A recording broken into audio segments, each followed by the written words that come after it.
sila ba nag-exercise? Kasi gusto ko talaga malaman, tatay, dahil sa busy schedule nila, di ba sa schedule natin, mahirap talagang isingit yung pag-exercise, yung mga gusto ko malaman na kanilang mga diet and all that stuff. Eto, si Rochelle, nagte-taping pa yan. Pero Oo makita nga mo, eh. sa taping, di ba kung ano-ano kinakain natin doon? Pero, syempre, kung gusto mo talaga, gagawa ka ng paraan. Para... So, kunwari ikaw, sa schedule mo, in 1 week, ikaw ba nagde-gym ka ba? Paano mo na-maintain yung, yung katawan mo? Una kasi, ang pinaggagawa ko, jogging lang eh. Dire-diretsong jogging lang. Una, 1 oras, tapos Okay. 2 oras, 3 oras. Todo ko na Tuloy-tuloy yung lang 4 na yun? oras. Tuloy-tuloy yun? Meron namang gap inom ng tubig. Ganon. Okay. Ayun, nauuso yung mga fun run ngayon, di ba? Maging artista o hindi artista. JC, anong masasabi mo dito? Alam ko malakas magpaliit ng tiyan yun eh. Oh, actually yung fun run, mas okay siya kasi mamotivate ka kasi marami ka nakikita na kasabay mo. Okay. Oo. Siyempre, pag starter ka, mas okay siguro doon ka muna sa 3 kilometers sumali. At least, mapapace mo yung sarili mo.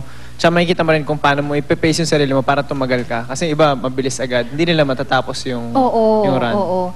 Okay, si Irvic, ikaw pa meron kang certain diet? Pag nag-gym ba, automatic it follows ba na nagda-diet din? May special diet Ako ba? kasi medyo college pa lang, umiiwas na ako sa pork. Okay. Okay. So, anong usually ang kinakain mo? Fish saka chicken. Napansin ko, no? Kahit anong kainin mo, hindi ka naman biglang tataba eh. Pag nag-workout ka. Yes, lalo Kasi na kung 4 hours. Aba, nagkikrispy pata pa nga to eh. Grabe yung 4 hours. Hindi. Yun naman pag sinisipag ako pag kumpleto tulog ko. Oo, yun. importante. And I guess it's also important na meron kang complete rest. Oo. Kasi hindi naman pwede na, di ba pinagbabawal din yun sa gym? Or alam niyo na by this time na, di ba, pag nagbubuhat ka, Hindi mo pwedeng malamig yung pakiramdam mo. Oo, tsaka yung kulang ka sa tulog kasi baka mamaya, ikaw naman yung malaglag na lang doon, di ba? Ayun, tatay? Eric, bukod sa basketball, no, na exercise mo, ano pa ba yung mga... Actually, may business ako. Meron ako sariling gym. Ay, I love it! Saan yung gym mo? Sa Taguig. Sa Taguig. Sa Bagong Wala ka Bayan, talagang Taguig. choice. Kailangan H talaga. Gym.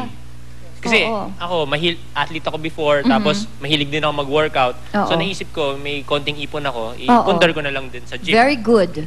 Oo, So, habang kasi kung love mo naman, hilig mo, and it's your lifestyle already, eh tama yun. So maganda yan. habang nag-go-workout ako, at the same time, nagbabantay na rin ako ng gym ko. Tama. Libre pa yung pinag-workout. Ayun. I love it. Ikaw naman, JC. Ako- Aside from, you go to the gym. Yes. Okay, aside from gym, nagja-jogging ka rin ba? basketball. Basketball din? Basketball before, pero yun nga, since ngayon may injury ako sa knee, Ay, tapos hindi hindi ako masyado pwede. makatakbo, Oo. so swimming ako ngayon. Pero gumagawa pa rin mag-extreme sports kasi Like what?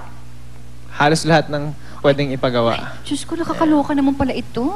Bakit ka ganyan? Hindi, Masaya pag, kasi pag adrenaline. nagsiswimming ka ba, naka-trunks ka, pare? Board shorts. Ano naman isuotin ko sa malaman? Kasama ba yun sa... Hindi naman. Ano? Gusto ko lang, Bakit? Kasi alam ko, bawal nga yung mga board shorts sa mga pool eh. Strict sila sa mga Depends ganyan. siguro sa kung saan. Pati naman yung tatay pinakikialaman mo yung suot niya. Ikaw gusto niya. Wala siya. Oo nga, dapat ako nagtatanong nung, di ba? Ikaw talaga? Di nga, naka-trunks ka.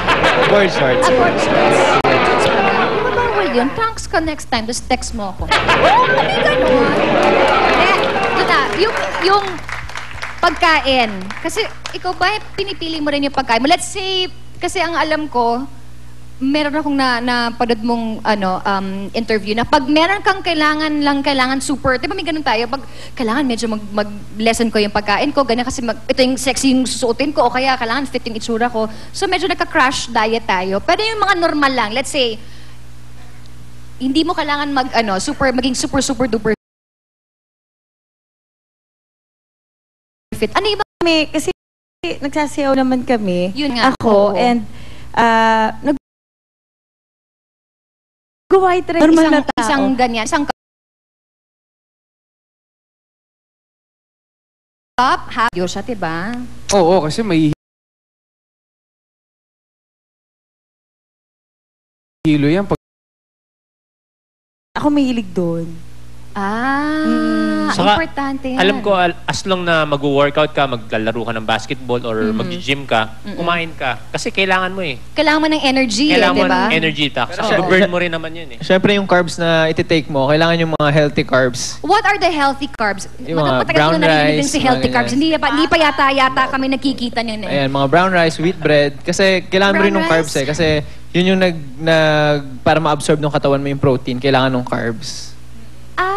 Ganun pala yun. Kailangan may carbs ka para ma-absorb ng katawan mo yung protein. Ngayon, bale wala ang protein kung wala kang carbs. Tama? Actually, mas okay kasi pag may kasamang carbs. Basta yung healthy carbs yung kakain mo, hindi yung okay. too much white rice. Pati white bread, di pwede. Wheat bread. Wheat bread. Rye. Wheat bread. Diyos ko, ba't ba walang lasa tong mga to, tatay? Pati yung brown rice. Pero Paano okay naman lang. makakain ng Okay kare-kare lang. tsaka Kainin mo- sinigang? Kainin mo kahit anong gusto mo basta mag-workout. Ayan, yun na nga ang Oo, point, pwede. honey. Bawiin mo sa workout. Bawi sa workout. Okay. Okay. So, ready na ang mga masas ninyo, mga kapuso. Kasi sa Ready na aming, nila? Why? sa aming pagbabalik, Oo. mga hunky survivor castaway na sina JC Ervic, may mga ituturo sa ating routines na makakatulong sa ating mga katawan at ma-achieve ang sexiness itong darating na summer. May ganun talaga? Ay, Yes. nako. Tutukan niyo yan, mga kapuso. Pagbabalik pa po ang Love ni Mister. Love ni Missy. Love ni Missy.